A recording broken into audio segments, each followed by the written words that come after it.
Good afternoon, everyone. Welcome to this webinar devoted to a brand new survey measuring the impact of the COVID-19 pandemic on the private equity industry.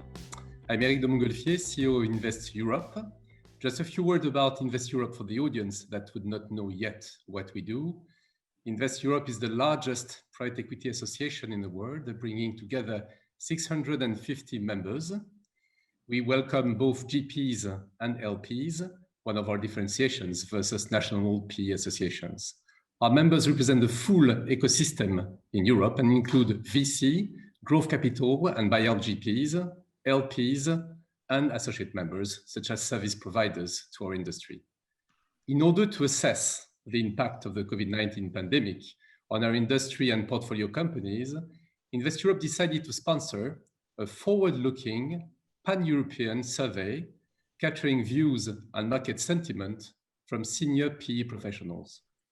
This survey, jointly conducted with Arthur D. Little, is the perfect example of an efficient collaboration, bringing together the savoir-faire of an international management consulting firm with the expertise and network of our association for the benefit of our members and of our industry as a whole. I will now hand over the reins to Vincent Bomberger for a few words of welcome. Thank you. Thank you, Eric. So I'm Vincent Bomberger. I'm the managing partner of Arthur D. Little France and Belgium. As you might all know, Arthur D. Little is a global consulting firm with over 35 offices around the globe. And we are focused on providing strategic advice to our clients in many sectors. 20% of our business is driven by PE sector, supporting our clients during the acquisition phase through due diligences or after acquisition to optimize the performance of the assets. Over the last past months, as you can imagine, we have been focused on the COVID-19 effect, how deep is the impact, how to mitigate the risk, how to grasp opportunities. U, W, V, all the letter of the alphabet has been reviewed by us. Work and reflection were carried out in each sector of expertise: telecom, utilities, automotive, manufacturing, aerospace, transportation, logistics, chemical, healthcare, pharmaceutical, and others. And Jonas Fagerlund, head of our ADL private equity global practice, takes the initiative to extend the reflection to the PE sector. As we share this objective with Eric, we both decide that the best ways to carry out a reflection in this sector was to ask LPs and GPs for their thoughts and analysis, and then deduce the major trends. Guillaume Pic, one of our partners dedicated to the PE sector, has led this study under Jonas' supervision and with the support of Julia Krantz from Invest Europe. I am delighted to let this core team present the results of this survey and study and share the main conclusions with you. Gentlemen, the floor is yours. Thank you very much, Vincent. Thank you very much, Eric, for this introduction. Before diving into the findings, just a few words on what was our process, actually, to manage this survey. The market sentiment survey was developed indeed by ADL and ourselves at Invest Europe with the support of some of our members, GPs and LPs, to be able to cover a maximum of topics in a very efficient way, from the direct impact of COVID-19 on their activity to their perspective on the market in the near future. More than 250 GPs and 100 LPs have answers to our survey. And as you can see from the two donut charts on the right side of this slide, we cover a great range of GP strategies and LP type, all leading to the results that we are presenting today.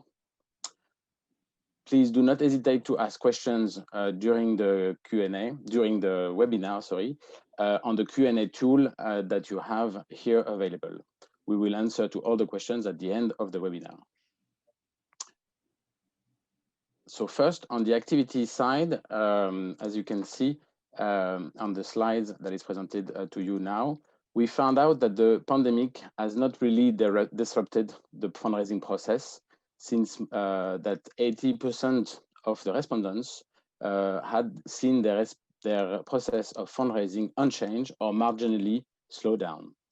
This is completely corroborating the figures that we have published earlier this month in our H1 2020 activity report, which shows that 49.2 billion euros have been raised during the first 6 months of the year, which is only representing a 4% decrease from what it was for H1 2019.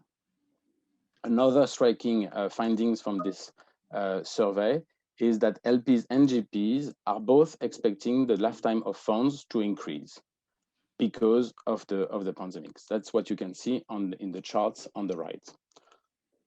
On the investment side, investor op figures shows that 36.2 billion euros of equity have been invested into European companies during H1 2020.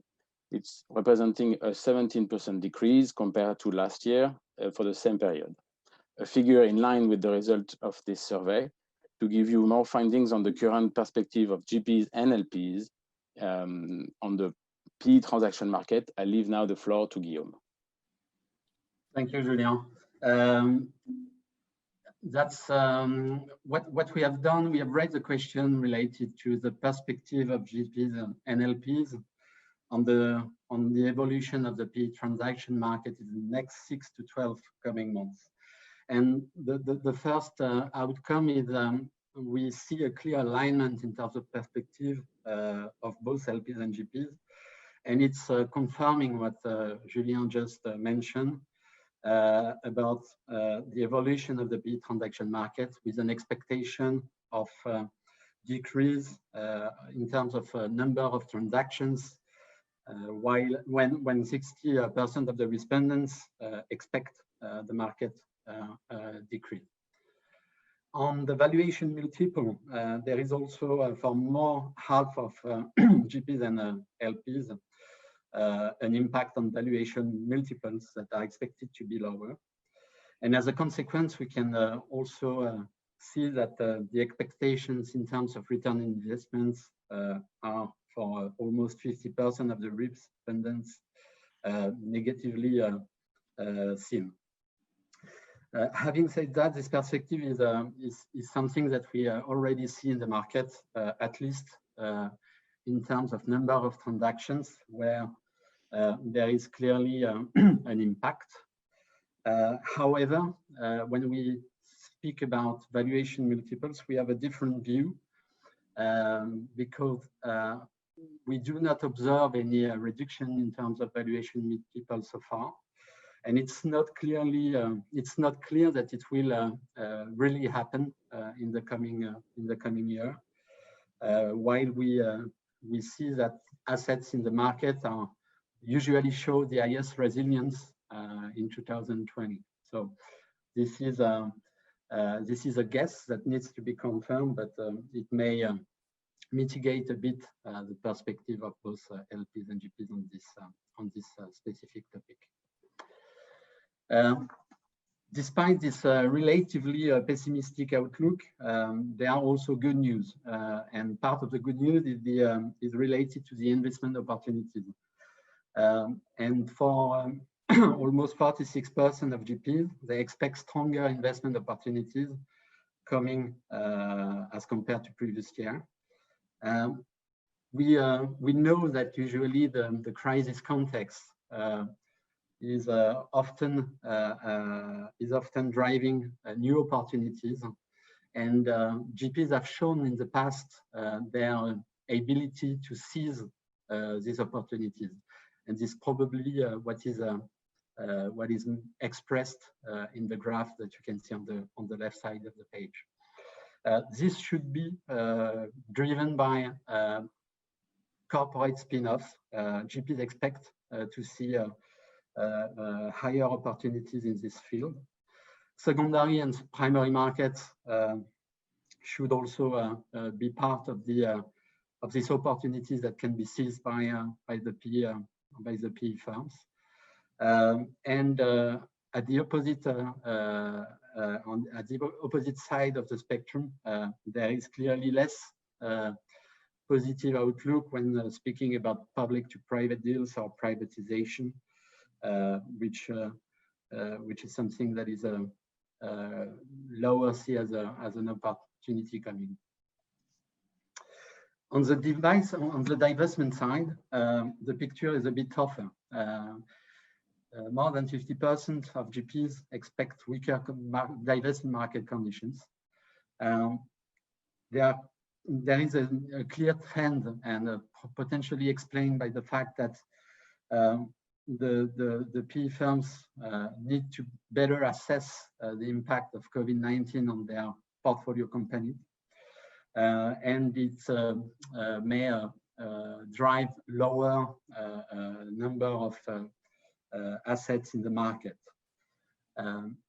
In terms of exit routes, there is no significant twist observed or expected in the market, excluding for IPOs, and it's something that we see probably linked to the current high volatility in the market, and that should impact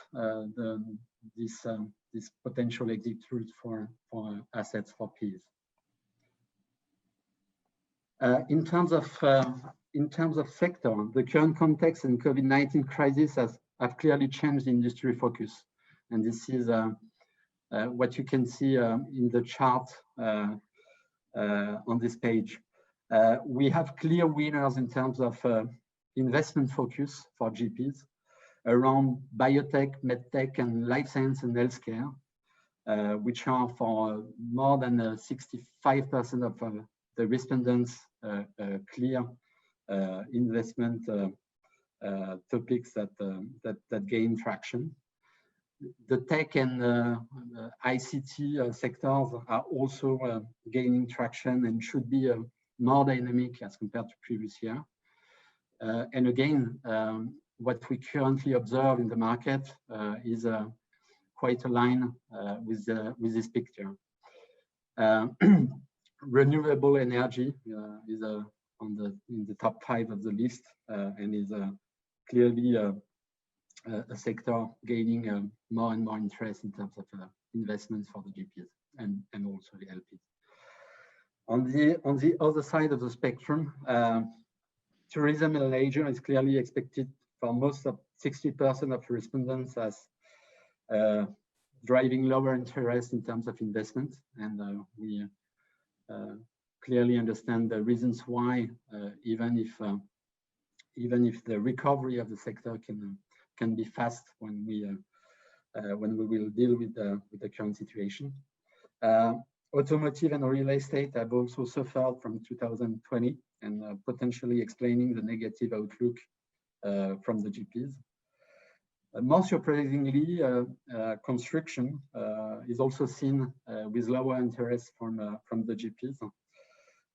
We may question the perspective on these sectors, and probably that if we have the chance to redo the exercise and to raise a question 1 year later, we should get different perception and perspectives coming from the GPs.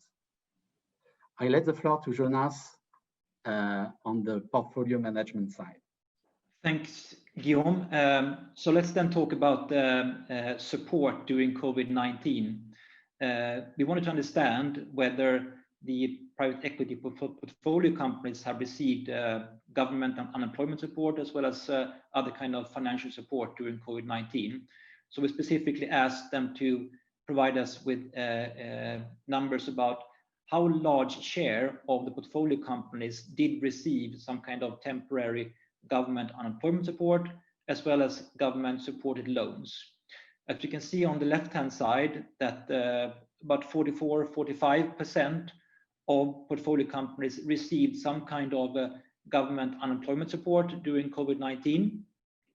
You can also see here that the ratio is somewhat lower for the large or mega buyout funds, and somewhat higher for the VC funds, you can see here.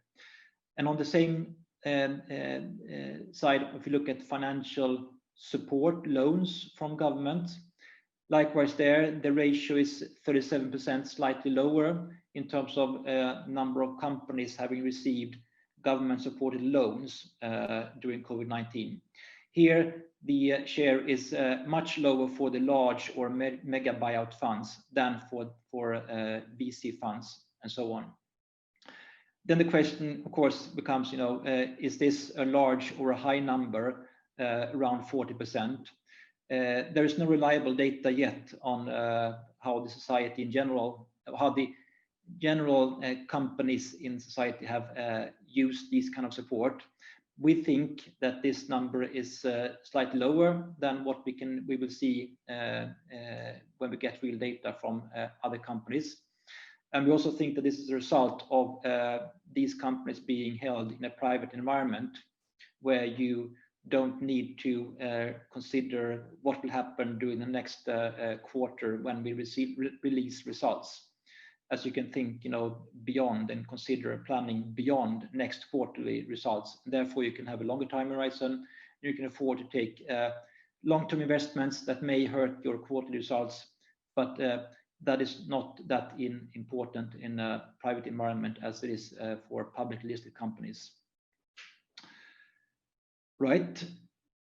Moving on to next. The next thing we wanted to understand was whether COVID-19 to some extent has impacted the way that private equity firms manage their portfolio companies, their portfolios of companies. So we asked them, do you intend to work differently going forward compared to 2019? And here it's clear that some areas came out as areas where there will be a different way of working going forward compared to previously. Specifically, when we talk about operational development / support to portfolio companies, where 71% of the PE funds say that we will work more focused in terms of operational development and support portfolio companies going forward than previously. Also, in terms of regulatory compliance and IR communication tasks, they will spend more time going forward than previously. And we believe that this is clearly a result of COVID-19. And we also then asked, in terms of operation development, what specifically we then focus on going forward, where we spend more time going forward than you have done in 2019. Then we can see on the right-hand side that we have a number of areas where improvement initiatives will be addressed going forward, such as cost reduction. 75% say that no, that will be more important now going forward. Digitalization, which obviously is very hot today when all companies are trying to digitalize and trying to cope during COVID-19 while transforming their companies to become more digitalized. Then the other improvement initiatives here are probably quite mainstream, but some of them will also be more addressed going forward. Right, move on. So we also wanted to understand whether we have any differences in perception of what is important for a PE firm to differentiate. So here we wanted to understand whether the GPs and LPs have the same view or different views on certain aspects. And it clearly turned out that there were a couple of areas where apparently GPs and LPs differ in view in terms of how important certain areas are. Specifically, I would like to highlight here that the first three things we see on the left-hand side: approach to ESG. Apparently, 72% of the LPs think that ESG topics are very important for a PE firm to differ from others, whereas only 35% of the PE firms or the GPs think that is important for them to differentiate. Likewise, the second thing here, operating partner team experience. Over half of the LPs say that having an operating partner in the company is important to differentiate from the rest, whereas only 22% of the GPs think that is key to differentiate from other PE firms. And thirdly, PE firm governance. Almost 2/3 of the LPs think that the PE firm governance is key for them to differentiate from the rest, whereas only 16% of the GPs think that PE firm governance is important to differentiate going forward. So this was somewhat surprising to us, and we think that this might lead to also additional changes going forward in terms of how the GPs or the PE firms run their companies, in order to these different views to become more aligned going forward. We can also see on the right-hand side that we specifically then asked also about how important the LPs think that it is to have an operating partner or a dedicated portfolio manager that is different from the deal team to manage the portfolio companies. And you can see here that 76% of all the LPs think that it's important or very important to have a dedicated portfolio manager focusing on the portfolio companies, and that this portfolio manager is different from the deal team doing the deals. Okay, so then we come closer to the end here. So let's then think about, what do we think about this industry going forward? What is the whole going forward? And here it's clear to say that both LPs and GPs have high expectations going forward. We asked them about future capital allocations in terms of value, and it's clear that 59% and 60% of all respondents believe that there will be more money allocated to the private equity asset class, which I think is a very, very strong sign that this industry is here to stay, and it's a very attractive industry to invest in going forward. On the right-hand side, we also then asked them, well, will there be any other types of sub-asset classes in terms of private equity that will pop up going forward? We can see here that it might be that distressed asset funds or secondary assets funds will become more important going forward to take advantage of the dynamic market that we have seen recently. But it's clear here that all the respondents, they have very high expectations going forward for the future of the private equity industry as an asset class. Right, let's see. I think we've come to the end. So now we've come to the Q&A session. Let's see here if we have any questions. And I think that at least there's one question I'd like to highlight, maybe 2 or 3 additional here. The first question that we have here is basically when we talked about government support through unemployment scheme and loans, did we get any information about also companies that requested support but did not get it for various reasons? Did we get any data on that? I think we have. Julia, I think you have that data. Yep. Indeed, it's indeed something that we looked into also through the questionnaire, as it was a topic that is a key topic for our public affairs team within Invest Europe. So that is correct to say that many requests have been declined, and you will find way more information and statistics in the report, in the full report. So please go and download it.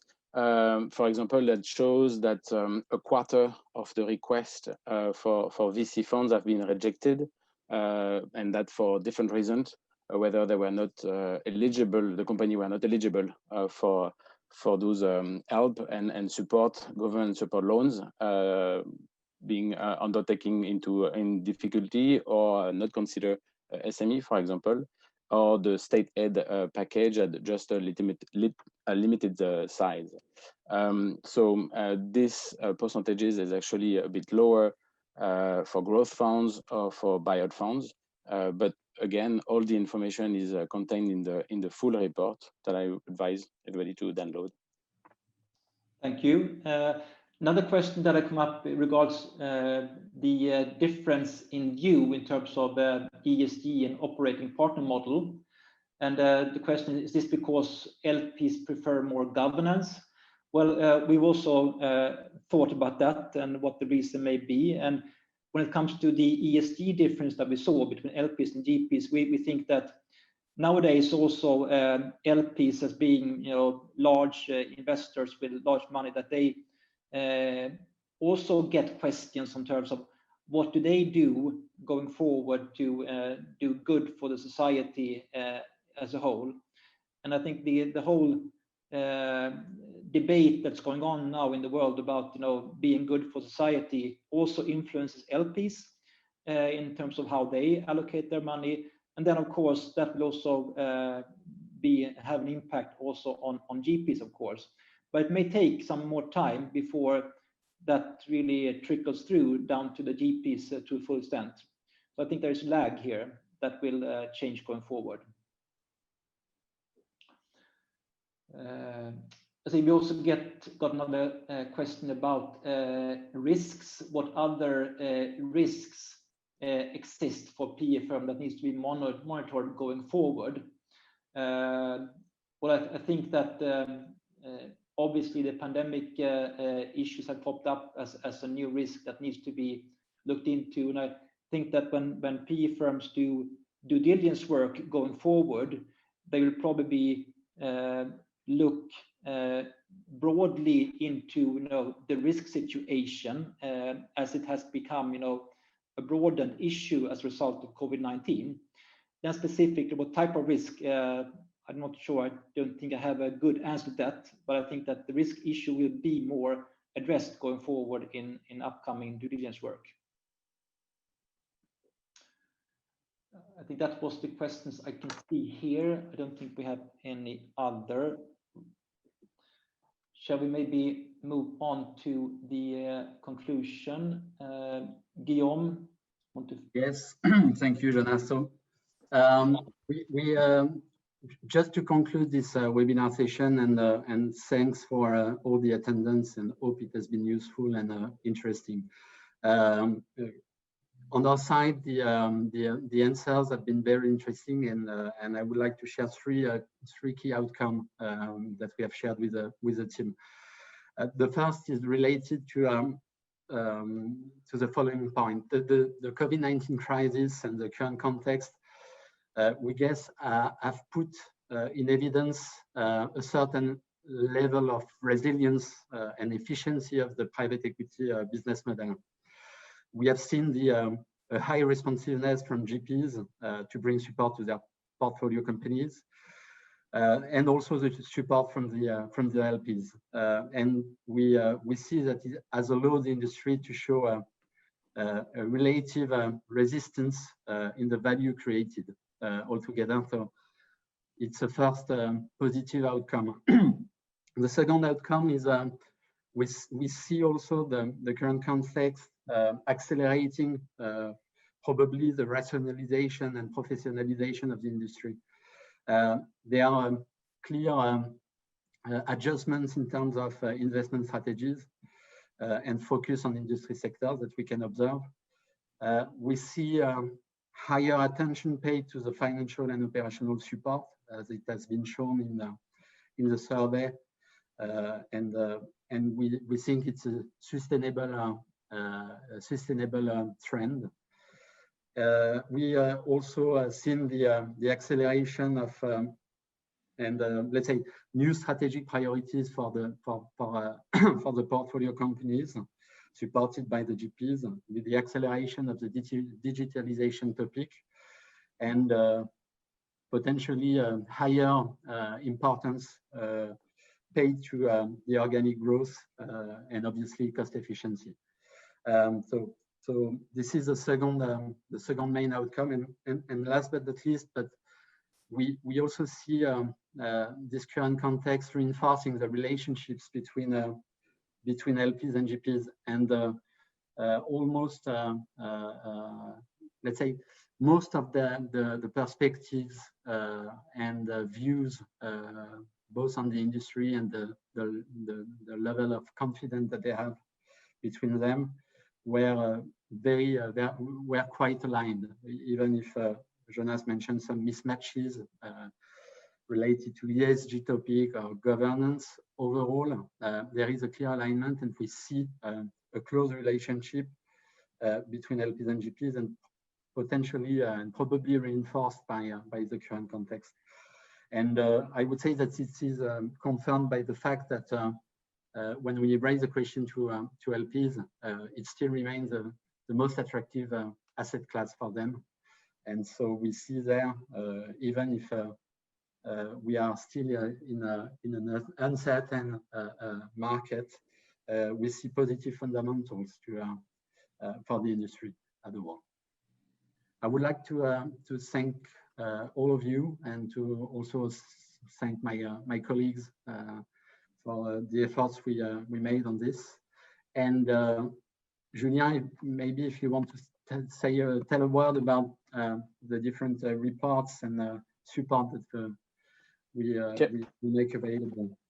Yeah, of course. I would just advise everybody to go to the different website, whether ADL website or Invest Europe website, where now you will have the presentation of the webinar that we have done today, the white paper that will be available for everybody, and the full results, the full report with all the results in the format of PDF, available also for download on both websites. So I encourage everybody to actually go and download and check the even more results that we have had from this survey.